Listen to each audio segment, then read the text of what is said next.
Hi, everybody. This is Bob Olson with Afterlife TV. You can find us at afterlifetv.com. This is where we talk about the afterlife. We look for evidence, and we talk about the meaningful questions, hopefully the meaningful questions. Hopefully I ask those during these interviews that everybody's thinking in terms of the afterlife. Today is a very special conversation, as I like to call them, with an author named Natalie Sudman, who was nearly killed by a roadside bomb in Iraq in her little convoy of 4 vehicles on the way back to base camp. As a result, she had all kinds of consequences, physical, emotional, and spiritual. We're going to focus on the spiritual here, but we'll talk about all 3 of those.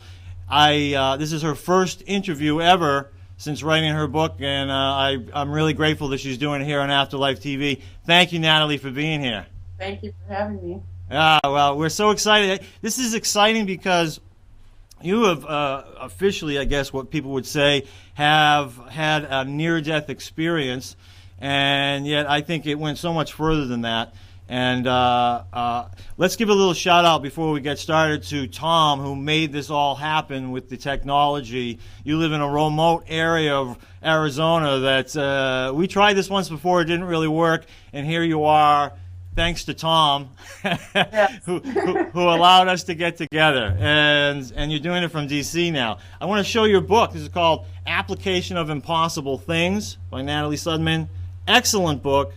In fact, I'll be so honest as to say we got this book in from your publisher. I thought, oh, it's kind of a thin book. There's probably not much substance in there. Oh, no, just the opposite of that. I just had to read a few pages before I was saying to my wife, Melissa, I have got to have her on Afterlife TV. And here we are, finally. I'm so excited about it. All right, let's start actually with the title, Application of Impossible Things. When you used that title, when you wrote that title, what were you thinking? What does it mean to you? Well, I think, a lot of people consider spiritual things to be sort of separate from our daily physical lives, or a lot of them to be impossible to apply to our physical lives. And I don't think they are impossible. I think it's really important that those spiritual things, whether they be ideas or ways of being, have to be applied, and really are applied whether we realize it or not. Yeah, and that really comes through in your book, which is great. And also, it's important to point out, I mean, you come, well, we're going to talk about your background in a second, but when you were working in Iraq, for instance, I mean, you're working with a bunch of soldiers, and so you guys aren't probably sitting around talking about spiritual things very often, were you? No, I was actually working mainly with civilian army. Oh, you were? Okay, civilian army. All right. Our band were officers in the army. Oh, okay. All right. But no, that kind of thing didn't come up. You guys weren't like saging the room to clear the energy? No, none of that. Okay. All right. Well, we got a little picture of you here, here with President Bush. Why don't we work our way up to that? First of all, what were you doing in Iraq before you were injured? I was hired to administer construction contracts for the Corps of Engineers. So I started out, I was kind of on the ground, making sure that the right things are done at the site and taking care of problems that came up during the different contracts. And then I switched over to kind of putting together contracts, making sure the money was in place for them and getting them awarded to the contractors, and then kind of tracking them on a much more administrative level than I had been earlier. But yeah, that's what I was. You're an adventurous type, obviously. Originally, you had helped with some of the hurricane, people who were devastated by the hurricane. Why don't you tell us just a little bit about that and how you ended up going to Iraq as a result of it? I worked for the Bureau of Land Management as an archaeologist, and in the course of doing that, the Corps of Engineers put a call out to all all government employees asking for volunteers to go down and help clean up Katrina. So I volunteered a couple of times, once in Mississippi and once in Louisiana. And in the course of that, I met some Corps of Engineers employees, and they invited me. A friend called me up one day and said, "We've got a job in Iraq if we want it. Do you want to go?" And I said, "Sure." Hung up the phone and went, "Ooh." Yeah. Okay. That sounds like your personality from what I've got to know. You're kind of like, yeah, and then think about it later, right? Right. Okay. Good. I like that. All right. So you find yourself in Iraq, and you're actually there for about a year and a half, right? Right. And tell us about the particular day in question here where something happened, a little catalyst to change your life. There was 4 of us that went out in the field to look at some construction projects. We looked at 3 water projects and then a road project. And I went along because the 2 of the people didn't know anything about roads. That was under their jurisdiction. So, and I knew a lot about roads. And I took along this new guy who had only been in about 5 or 6 weeks in country. And so I took him along so he could see the water projects. What's his first name? Jared. Jared? Okay. Mm-hmm. So he and I were in one truck, and the 2 actually Army officers that I was helping with the road, they were in a second truck, and then we had a lead truck and a gun truck in our convoy.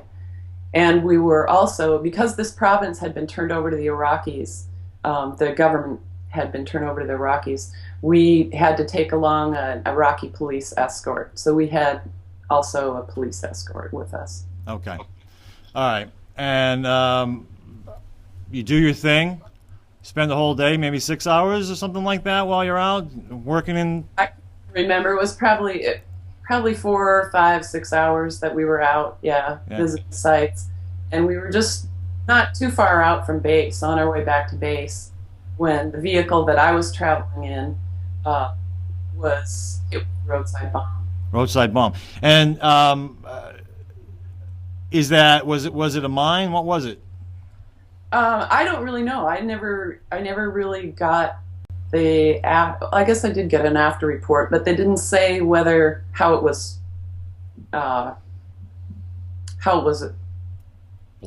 ignited or whatever. Yeah. Yeah. So I don't know if it was a pressure thing or if some, they set a lot of those off using a cell phone, so it could have been detonated in that way. And so you're riding along in the vehicle, and when this goes off, what's that experience like? When it goes off? Yeah, do you even know what's happened? Or? Well, I had just, I was tired and I was bored. So I had my arm up on the windowsill and had just closed my eyes. And when it detonated, I don't know what it was like because I went immediately out of my body. Oh. Wow. So just like that.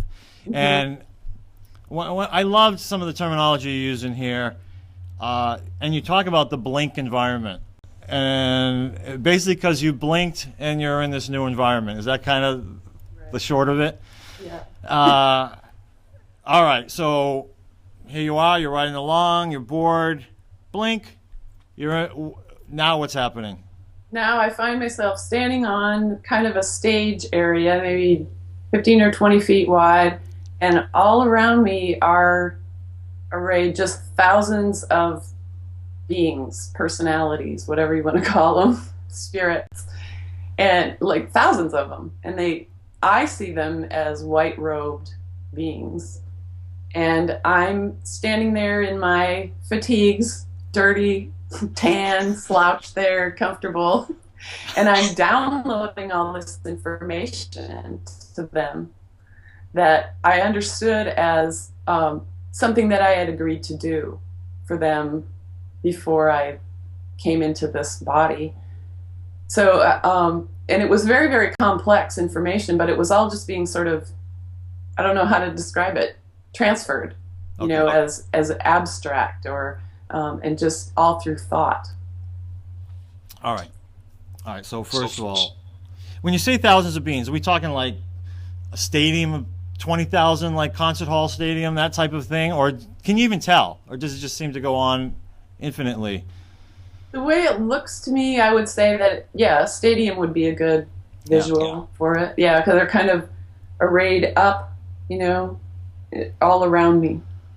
So you're like a rock star here on stage in front of all these beings.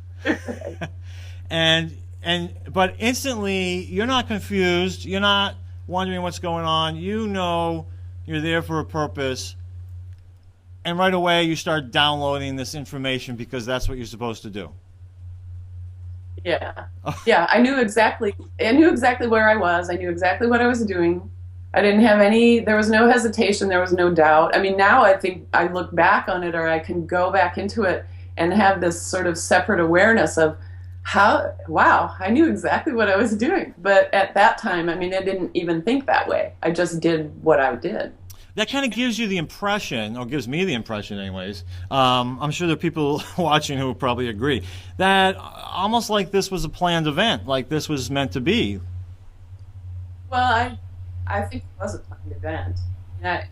And having looked at it in my body. Hold on, I think we lost you there for a second. Start again. Oh, we lost your volume. Oh, okay. Okay, now you're back. You're back. All right, go ahead. So you said you think it was a planned event?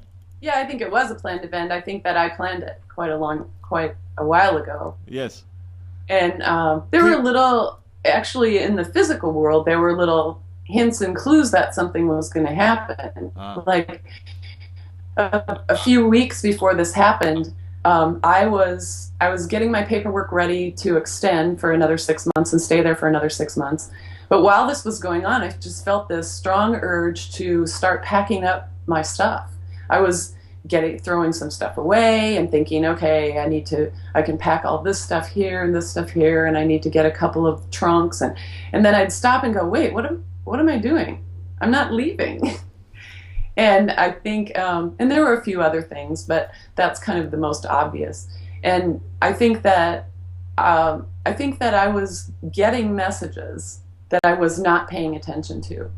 You know, when you're working 12 hours a day, 7 days a week, you're working, and you're not, you know, when you get off, you're exhausted, and you're not really tuning into some other things that are going on. Especially when you're planning for a trip of any sort, you know. I'm going on vacation, and you know, it's just like you're trying to do everything you're normally doing, plus you're trying to get ready to go. It's a little bit crazy. So you're in front of these beings. Aside from this sort of stadium-like experience, you know, what is the environment like? I've heard someone say who had a near-death experience, you know, that really everything was like this black velvety, you know, environment, yet there was like light within the darkness. Anything like that? That's a perfect description. Really? I think. And I've kind of described it as being what I imagine space to be like. You know, it's black, but it's not really dark. You know, it's like potential light. As soon as something shows up, it's lit. It's lit up.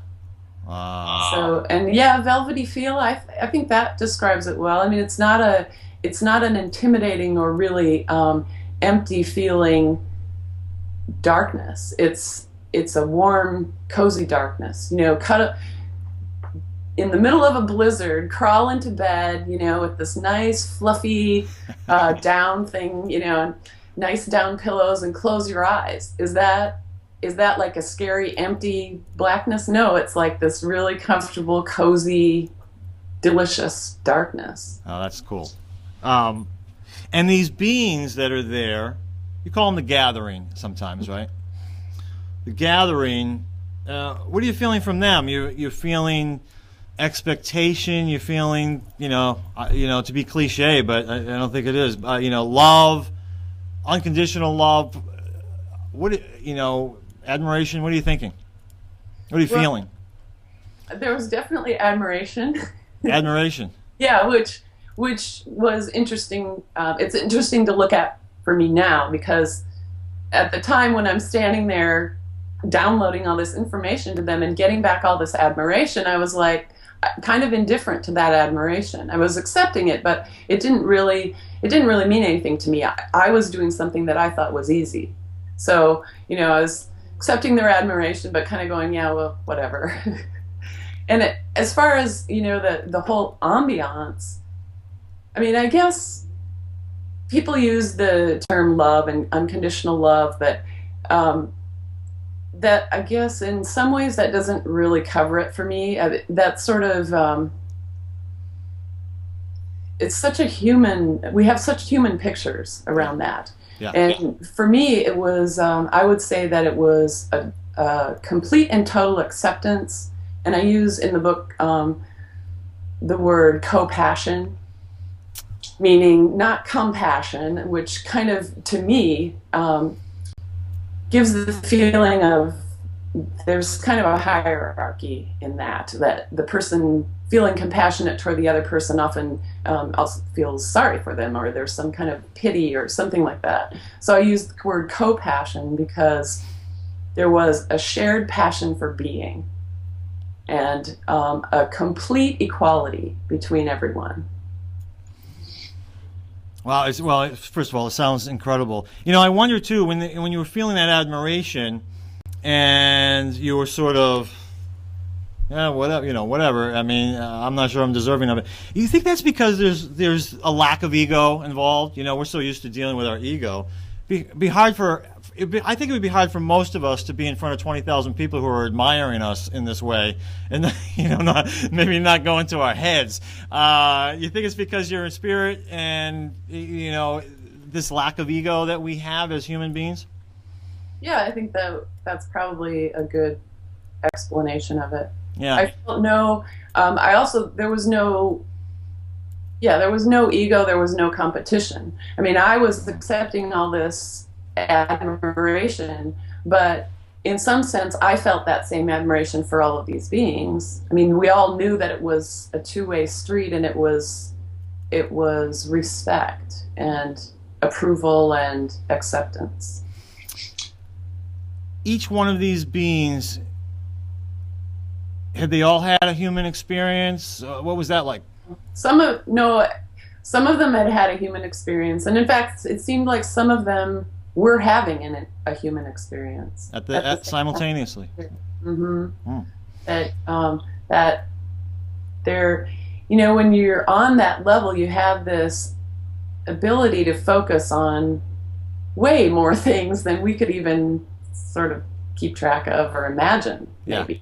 You know, in the same way that we walk down the street and we're paying attention to who, you know, if there's any threats around us, or thinking about what we're going to do when we get to where we're going, and you know, we're paying attention to a lot of different things, and they seem to be able to do that same thing on a much broader level. Yeah. Yeah, like even, you know, to meet someone new, and you intuitively, at least you think you are, intuitively picking up a bunch of stuff about them, multiply that times 1,000,000, and that's probably what that experience is like.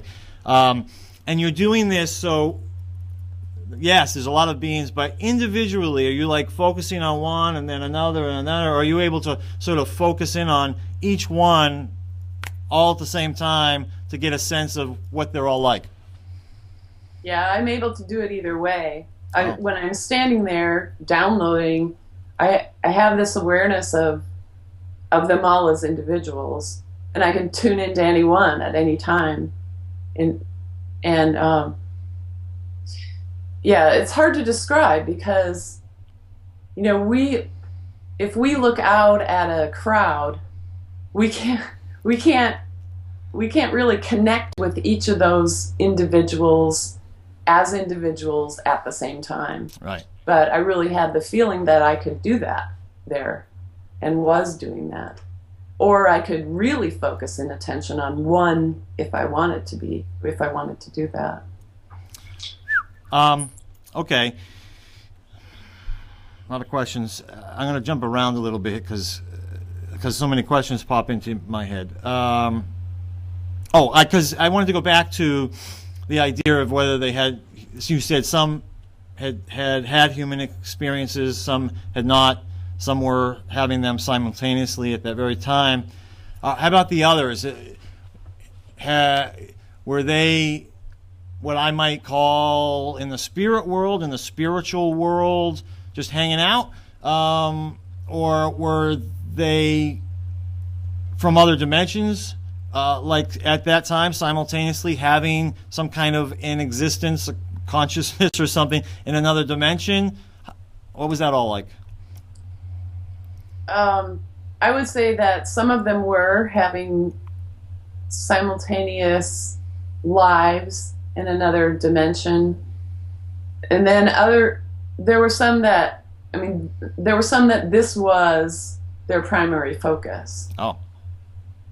So that they were, and this, being in this gathering was not necessarily the only thing that they were doing, but that the immediate interests of this gathering were their experience that they were doing at that time. If that makes sense. It does. It does. And I mean, maybe from human terms, we could think of them as students or scientists or something like that.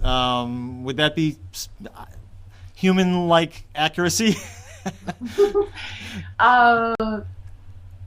No. Maybe, no, Bob, you are so far off. This interview is over. I hadn't thought of it that way, but I don't think we're really that far off, because it doesn't hurt to kind of find a parallel in the physical world so that people can understand it.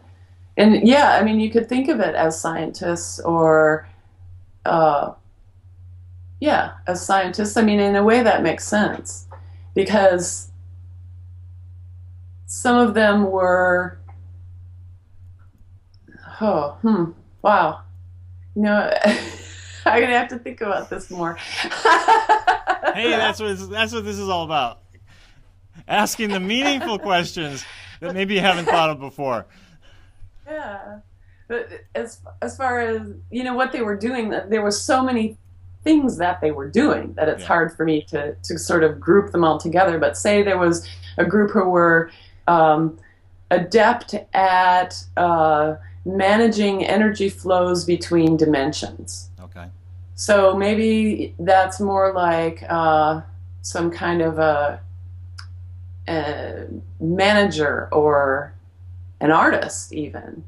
And then there were others who maybe were experimenting with how to move energy in this way or that way in this one dimension. And because there's energy crossovers in dimensions, they were working with this whole group in order to understand implications of this kind of energy movement. Or does that make sense? It does. But now you brought up the question: why don't they all know this? So I'm assuming, I tend to, and I'm sure a lot of people do, tend to just assume, oh, you're in the spiritual world, you're somewhat omniscient, or how can they not know about all this energy stuff already? You know what I mean? So that, I don't know if that makes me feel good or bad. Like, oh, they're just playing, they're experimenting here. We don't just how when you're a kid you think, oh, when I'm an adult then everything's going to be easy because I can do whatever I want to do, and you get to be an adult and you're like, oh my God, what's going on? I want to be a kid again. Yeah. It's supposed to stop, I'm supposed to grow up and all this stuff is supposed to stop. Well, this being here in the physical is a creative experience, and we are creating while we're experiencing. And my understanding, you go to the spirit world or the non-physical world, and as above, so below, or as here, so between, wherever that world is, Yeah. We're still creative beings. As a whole self, we're still a creative being. Do you want to get in the spirit world and, okay, I know everything, and how boring is that? We're still creating out there. We're still creating our reality and creating our experience and exploring and expanding. Wonderful. I love that. That's great. Now you can't wait to get there even more. It sounds, no, really. These spiritual beings, though you said, okay, they're here, they're doing these things, they're even these groups that you talked about that are working with energy in a certain way.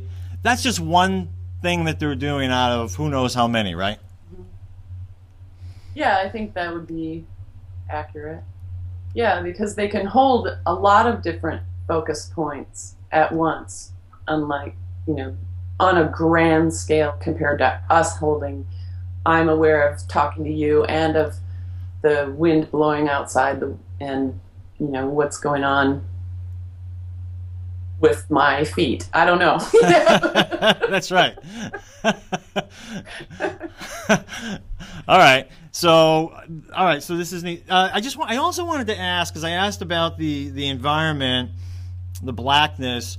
I've also heard people talk about like this sounds that most people say they can't describe. And I'm going to say this. I have to mention this. That's in this book. One of the things that I commented to my wife Melissa about was that so many people have had near-death experiences will give the short answer of, that just can't be described in human terms, whatever the question may be. There's just really no way to describe. You attempt to do that. You attempt to do it, and I love how you do it because you do it. You're very careful about the words you use. So even in this interview so far, we've talked about using, you like to use co-passion instead of compassion, and there's words that you prefer to use over others. I remember when you were talking about the word dimension in the book, you just talked about that wasn't your favorite word. You didn't think it was the most accurate word, and you went through all these other possible words that you could use, and then came back out at the top so that's why dimension is the best word we have, right? That's the way my mind works. I think it's exciting that you try so hard to describe this. And so now that I put you on the spot, did you hear sound, and how would you describe that sound? That's another good question, because I don't think I talked about that in the book. No. And I don't. I would say that, yes, I heard sounds. On that level, for me, there was no separation between feeling or visuals and sounds. I mean, all of my senses were, in a sense, one sense. If I wanted to, I could have looked at all those beings, and instead of seeing those beings, I could have heard them as a sound, as individual sounds. I could have tasted them. I could have just felt them. It seems like all you have to do is choose that through intent. So I didn't hear, in my experience, one amazing, beautiful sound wasn't a standout characteristic. But then I was focused in a different way.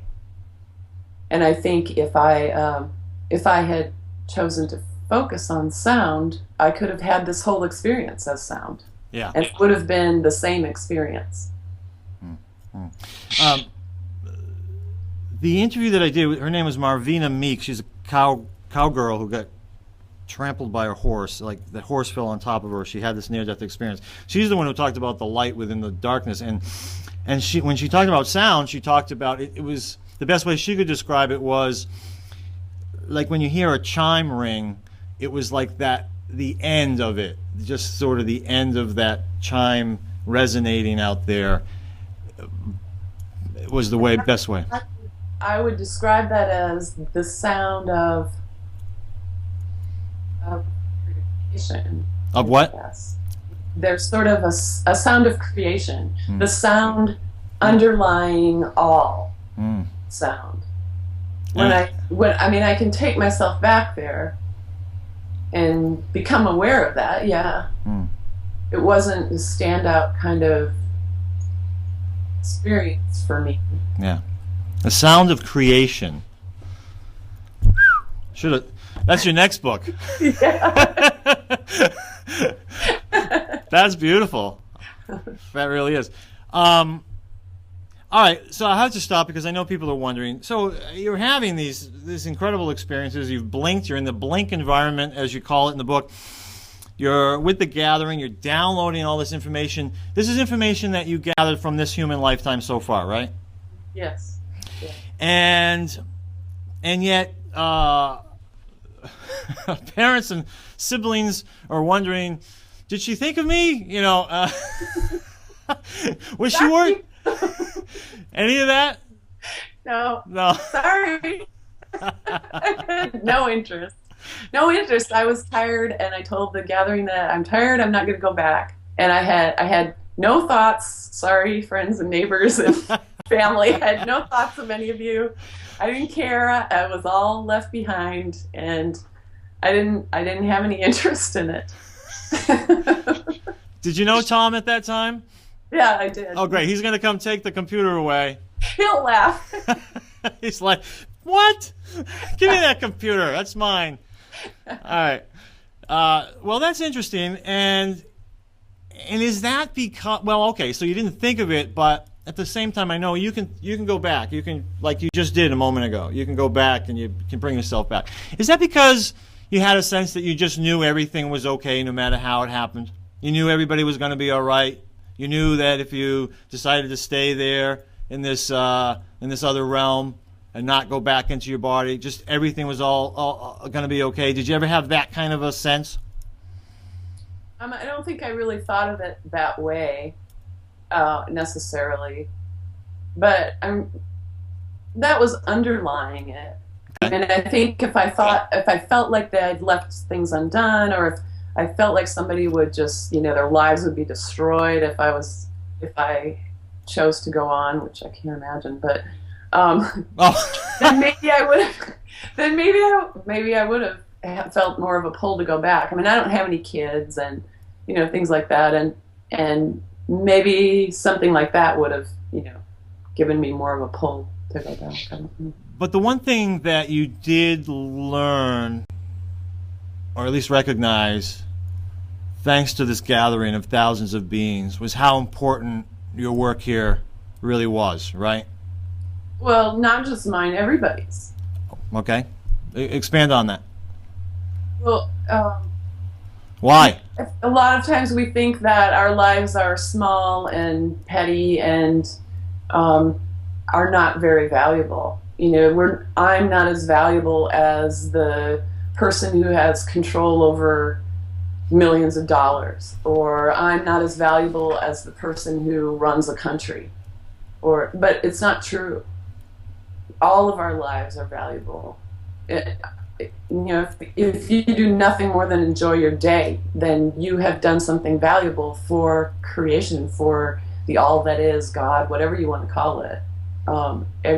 Just our being here is amazing, and everything we do matters. Everything has value.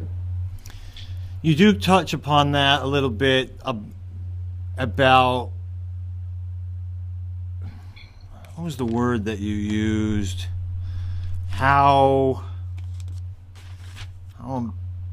amazing is the word that I remember you using. How amazing humans are. How amazing it is. At least you got this sense for us to have this human experience because of the skills required, the whatever it takes to required to be able to do that. You get a lot of admiration for that alone, correct? Right. Yeah. We do. We don't really realize how amazing and totally cool we are, that we can as spirit maintain the focus that it takes to stay in our physical bodies and work in a physical environment. It takes a special kind of skill, and not all spirits or beings or whole beings or whatever have developed themselves in that direction. And so what looked easy to me, because I had done it and I knew how to do it and I was pretty good at it, it didn't look amazing to me because I had gotten good enough at it that it wasn't that difficult. But that kind of razor focus that it takes us to stay here is it's a real high. It's a real thrill for the whole self to be able to do that. That's pretty cool.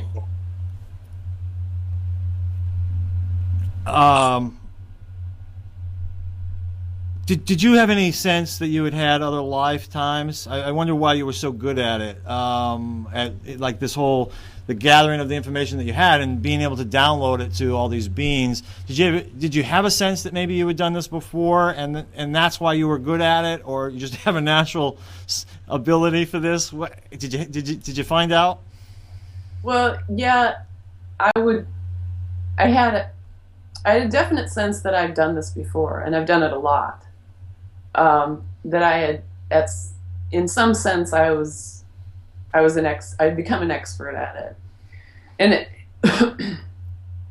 I don't know how to talk about other lives or past lives, because from that non-physical plane, it doesn't make sense to talk about past lives. Right. You know, because it's all one. Yeah. So that only makes sense if we're totally focused in this physical life to talk about it as past or future. But other would make some sense, right? Another life. Yeah, other would make sense, I guess. Yeah. Okay. I've heard people talk about the folds, like because everything's happening at the same time, that sometimes like deja vu might be like a fold in time, like recognizing, say, if you folded the line, because of course it's not linear, but you folded the line of, you know, two lives, or even the future and the past, what we would see as that deja vu might be that sort of as a result of that fold in time. I don't even know what I'm talking about. Does that, because I haven't been there, does that make any sense to you? Like, what would you think, having had this experience, that deja vu is all about? Well, I guess, wow. That is hard. That could take some explaining. Okay. I think, my first, I'll see if I can nutshell it. All right. I think that your way of thinking about a fold makes sense to me. Say a fold in energy. I mean, we think of time and space as one thing when really there's something else. And they're one strand of something much, much bigger. And it's not set. I mean, we have clocks and we think an hour is this long and space is this. But that's not the way it is. And even like Einstein's theory of relativity even touches on that. You know, time is relative to the individual. And so, okay, that's one string. And then I'm going to hop over to something else and see if I can bring them together. Who knows? But as a whole being, there is no time, of course. So in a sense, everything's happening at once. And yet it's not. It's happening not linear in a linear way, but in a much more complex way than we think of linear time. So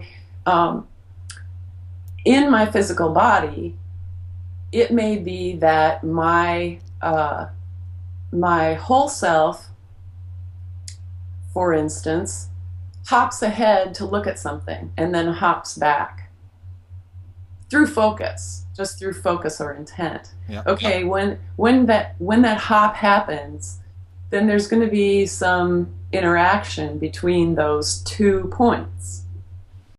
And so I think it would make sense that then also there's some awareness brought into this physical being of, whoa, wait a minute, you know, Yeah. I've done this before. Well, yeah, you have. You've already done it. You know? Right.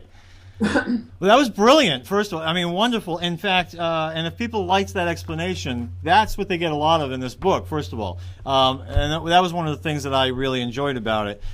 Second of all, I think you were thinking so hard you blew my light. So if I'm in the dark here a little, I could go turn another one on, but who cares? Because I think the metaphor of me being in the dark is pretty good, actually.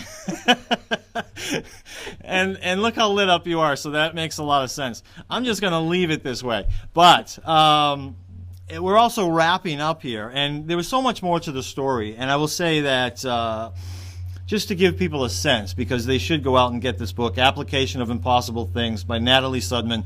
The blink environment is just one environment out of 3 that you go through, and you also have a rest environment where you go through this another whole experience, and a healing environment where you go through this whole experience.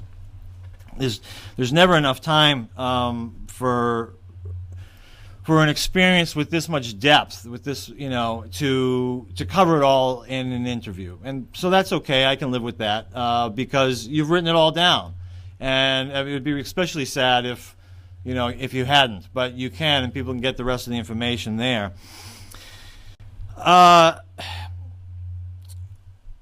You eventually...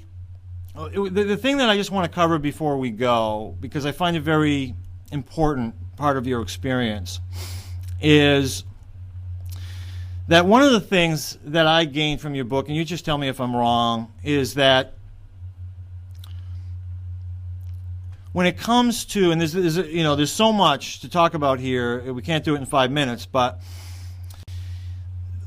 one of the things about life, and I'm just going to say this, to me, the purpose of life is just to have experiences, good or bad, negative, positive. That doesn't even come into play. It's just to have experiences. And you had this experience when you were still in the truck. You blinked again, and you're back in your body. You had chosen to come back into your body, and you had this, you're still sort of, in my mind, you still got one foot there in the other realm. And you had, and tell us about this idea of you had this thought that you might be blind in one eye, and tell us about that little story. Yeah, when I came to, we were rolling down the road in the truck, blown up, all kinds of, I won't go into that. So the truck came to a stop, and I was trying to look out the window, and I realized that I couldn't see out of the eye that my hand had been covering when I took a nap. So the first thing that popped into my mind when I realized that I couldn't see out of that eye was excitement. I thought, wow, excitement. I've never had this happen. I've never been one-eyed before. This could be fun. And I remembered a dream. When I was in graduate school, I had a dream about my grandmother. In the dream, she was blind. She had died a couple years before, and she wasn't blind in real life, but in the dream she was, and she was painting these beautiful pictures in my mind. And I asked her, "Grandma, how can you paint such beautiful pictures in my mind when you're blind?" And as soon as I said it, I thought, oh, stupid was that? She leaned in and she said, "Natalie, you don't need eyes to see." And here I am, one eye, can't see out of one eye, and I'm thinking of this, and I'm excited. I was honestly getting really excited. I thought, maybe if I can't see out of this eye, it'll let me see other worlds more clearly. And then I thought, wow, that's really kind of demented. I want to see out of both eyes, snapping back out. But that excitement, that was real. That was very, very real.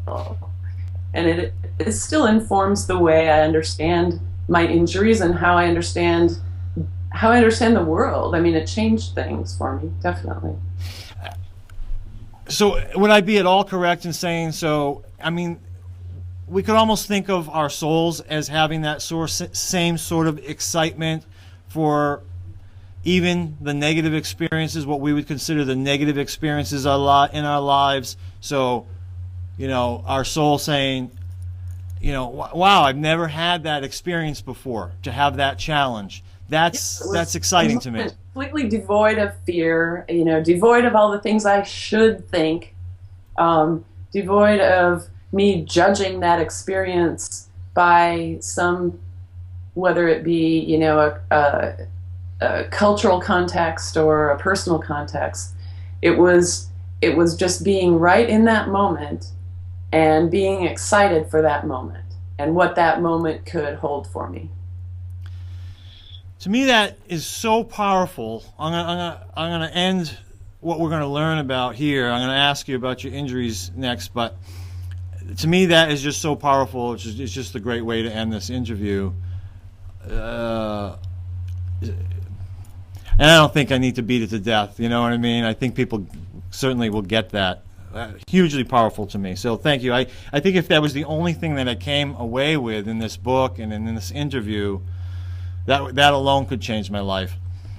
Tell us about what it's been like. Tell us about your injuries first. The injuries that resulted from this whole thing. I had some shrapnel broke my right heel. I had a bunch of shrapnel in my left leg. My right wrist was broken, and both the bones of my arm were shattered. I had a hole in my skull here with some shrapnel in the frontal sinus. I had shrapnel in both eyes. Lots of cuts and stuff, of course, but all the bones on this side of my face were broken, and I had a skull fracture, which I think is redundant. Then things like broken teeth, that had taken a quick exit through my face, and some other scratches and stuff like that. How about your eye? The eye, at first they just thought it was blunt force trauma injuries, other than, they got the shrapnel, tiny little pieces of shrapnel out, and that really wasn't a huge problem. But the retina had been tattered, really, from the explosion. And when the swelling went down in this eye, the retina detached. And they reattached that, even though it was all tattered. But because there was also a little bit of optic nerve damage, that eye doesn't read all the light. And they took the lens out because of all these surgeries. And the damage to this part of my face damaged some of the muscles. So now I see not quite as much light as this eye reads, and it's blurry because there's no lens in it, and it's tilted because of the muscle damage. And they did move some muscles around and fix that a little bit, but they can't fix it entirely. So I kind of have double vision. Yeah. In that. And how about emotionally after that? Have you had emotional kind of reactions since then? Everybody talks about PTSD. Have you experienced that sort of a thing?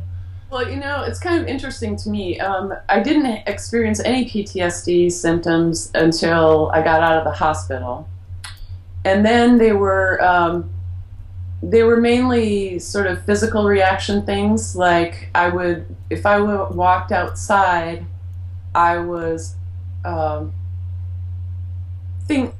running scenarios through my mind all the time. Anything could happen, anything. I'm thinking, okay, what if a car jumps the curb, or what if that tree falls down on me, or what if there's a sniper on the roof? What if I was running through all the things that could possibly happen. I mean, that could not even probably possibly happen. A satellite could fall out of the sky and slam into me. I mean, I honestly. And I've talked to other soldiers, and they understand this. Yeah. Anything could happen. Yeah. And walking by a piece of garbage on the road, I would walk to the other side of the road and go around it, because that garbage could blow up. Ah. So I did. I mean, it probably seems like I shouldn't have PTSD symptoms after having this experience, but I do. And I still do. They're different now, but I still do have them. How do you deal with them? I'm sure some days are better than others, right? Yeah, some days are better than others. And I did a lot of sort of work on my own that probably psychiatrists or psychologists do with other people. I started, when I'd see that trash by the side of the road, I would walk right up to it. I would make myself walk right up to it. And honestly, sometimes shaking and sweating. I would walk up to it, I would touch it, I would pick it up, I would hold it, and I would look around and say, I'm here. And then I'd set it back down. And I did that kind of thing over and over. Or I'd sit on the couch and go, a tree could fall crawl through the ceiling right now, or the gas line could blow up. And then I'd stop myself and say, is it likely that the gas line is going to blow up? Probably not. You can go down and check it if you want to. You know, and I just kind of slowly work those kind of things out of my system. Now they're different things, like I said. So you certainly haven't come out of this unscathed, and yet, how do you feel about life? Are you glad you came back into your body? Yeah, it's fun. I mean, even with all of this, even, you know, sometimes even when I'm in the midst of a shaking, you know, kind of PTSD experience, there's a part of me that's still standing back and kind of giggling and going, well, I've never done this before. You know, this is new. Yeah. Even interviews. I mean, I've told you that interviews make me really nervous, and part of that is the PTSD. Yeah. You know, I've got all these scenarios running through my mind, but even within that, there's a part of me giggling in the back room, going, this is different. Good for you. Good for you. Well, I think it's great, and I think you're a great example and an inspiration to so many of us. I was going to show a couple pictures from the book, but my light has gone, so I'd be surprised if anybody could really see those. I guess we can try. Now that I mentioned it, I go and mention that. I don't know if you can see that, but that's her and her fatigues. And then there was another one on the next page. You're getting, this is when you're getting an award, right? Yeah. The civilian version of the Purple Heart, is that correct? Yeah. What's that called? The Defense of Freedom Medal. Wow, that's quite an honor. And it's been quite an honor to have you here. And honestly, I can't thank you enough, first of all, for your patience with the technological issues that we were able to overcome. We overcame. Yeah. And to tell your story and share it with everybody, it's been absolutely amazing. I know that you don't have anything to, I asked you in the last interview that we couldn't show, you don't have anything to promote other than the book, Application of Impossible Things by Natalie Sudman. Thank you so much, and I just wish you the very best. Thank you, Bob. Bye now. Bye.